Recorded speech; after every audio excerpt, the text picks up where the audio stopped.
শ্যামলী প্রথমে একটা বলছিলেন যে এখন একটা সম্পত্তির উত্তরাধিকারের বিষয়টা, আমার মনে আছে যে সম্পত্তির উত্তরাধিকারের ব্যাপারে শেখ হাসিনার সময় একটা নারী উন্নয়ন নীতি হয়েছিল। সেখানে সম্পত্তি সমান উত্তরাধিকার নারী পুরুষ সমান পাবে এরকম কোনো বিধিবিধান হয় নাই। শুধু বলা হয়েছিল যে অর্জিত যে সম্পত্তি সেটার মধ্যে সমানাধিকার হবে। এতটুক থাকার পরে সারা বাংলাদেশে একটা উন্মাদনা তৈরি করা হয়েছিল। আজকে যারা উন্মাদনা তৈরি করছে ধর্মীয়ভাবে, তারা তো নতুন আসে নাই, তারা সবসময়ই ছিল।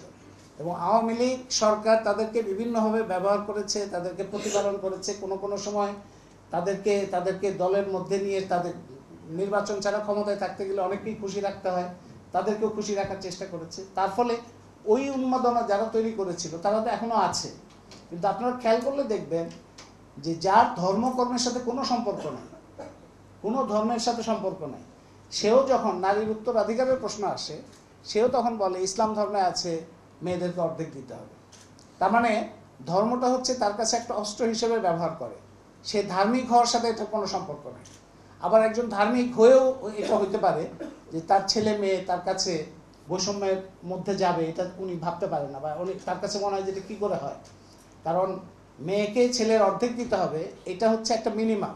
মেয়েকে যদি তার থেকে অর্ধেকের বেশি দেয়, ইসলাম ধর্মে তো নিষেধ করা নেই, কিন্তু একজন ধর্মকে ব্যবহার করে সে ওইটাকেই র্যাশনালাইজ করতে চাইবে। এবং যে অর্ধেকটা দেওয়ার কথা আছে সেই অর্ধেকটাও সে কতটা পাবে, আদৌ পাবে কিনা তারও তো ঠিক নাই, এবং পায় না বেশিরভাগ ক্ষেত্রে।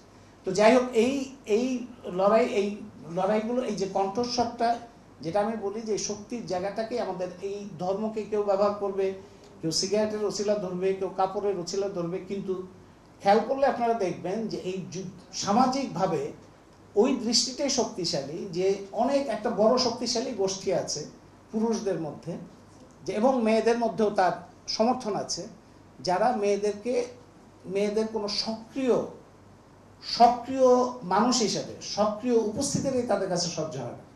সক্রিয়তা মানে কি? সক্রিয়তা মানে ধরেন আপনি হাঁটছেন, মেয়েরা হাঁটলে সেটাতেও দেখা যাবে যে অনেকের আপত্তি। হাসি তো একদমই সহ্য করতে পারে না, কারণ জোরে হাসি হয়, জোরে কথা হয়, অভিনয় করতে গেলে, নাচতে গেলে বডি নাড়াচাড়া করতে হবে, তার একটা সক্রিয়তা প্রকাশ হয়, সজীব প্রকাশ হয়, সেটা তার কাছে অসম্ভব। দৌড়ালে তো অসম্ভব। খেলাধুলা আপনারা দেখতে পাচ্ছেন, খেলাধুলা এটা দেখলে দেখবেন যে এর মধ্যে ধর্মীয় শক্তিগুলোকে পেছনে দাঁড়ায় অনেকে, যারা নিজেরা ধর্মকর্মের সাথে সম্পর্ক নাও থাকতে পারে।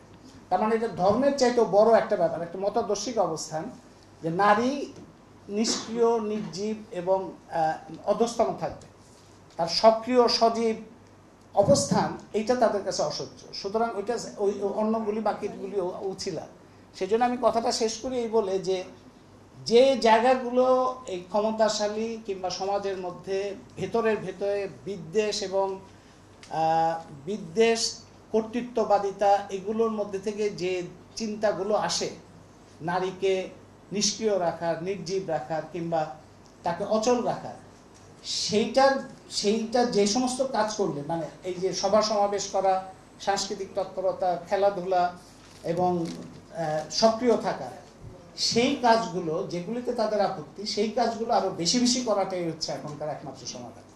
সেই কাজগুলো আরও বেশি বেশি করে করতে হবে, আরও বেশি বেশি সভা সমাবেশ, আরও বেশি বেশি নাটক, আরও বেশি বেশি গান, আরও বেশি বেশি খেলা, আরও বেশি বেশি রাজনৈতিক সক্রিয়তা এবং বিভিন্ন ক্ষেত্রে বুদ্ধিবৃত্তিক কাজে অংশগ্রহণ এবং ফেসবুক অনলাইনে তৎপরতা বাড়ানো। আপনারা এই যে বুলিং কিংবা এই যে অর্গানাইজড যে অ্যাটাক মেয়েদের বিরুদ্ধে, সেইটাকে মোকাবেলা করতে গেলে তো এইখানে অ্যাক্টিভ একটা অর্গানাইজড একটা এফোর্টও দরকার হয়। মানে যারা এই ধরনের আক্রমণ করবে তাদেরকে মোকাবেলা করার জন্য অনলাইন এবং অফলাইন দুই জায়গাতেই আমাদের সক্রিয়তা বাড়ানো, আমাদের এই কাজগুলো আরও বেশি বেশি করা, এটি আমি মনে করি যে সমাধান। তো আশা করি যে এইবারের নারী দিবসে আমাদের দেওয়ালের গ্রাফিতি, গণ অভ্যুত্থানের শক্তি এবং এই যে সম্ভাবনাটা, সেই সম্ভাবনাটাকে সামনে রেখে শক্তির জায়গাগুলোকে আরও বিস্তৃত করার ক্ষেত্রে সম্মিলিত উদ্যোগ আরও বাড়বে। সম্মিলিতভাবে, এককভাবে, সবভাবেই এই সক্রিয়তা এবং উদ্যোগগুলো আরও বাড়বে, এই প্রত্যাশা। এবং এটা শুধু নারীর জন্য না, এটা আমাদের সবার জন্যই বেঁচে থাকার জন্য এবং পুরুষের জন্যও বটে, অস্তিত্বের টিকে থাকার জন্য এবং বাংলাদেশকে একটা পরিবর্তনের জায়গায় নিয়ে যাওয়ার জন্য এটা হচ্ছে ন্যূনতম প্রয়োজন। নারীর এই সক্রিয় ভূমিকা ছাড়া বাংলাদেশেরও কোনো পরিবর্তনের সম্ভাবনা হবে না। সেই আশাটাই করে, সেই প্রত্যাশা রেখেই আমার কথা শেষ করছি। ধন্যবাদ।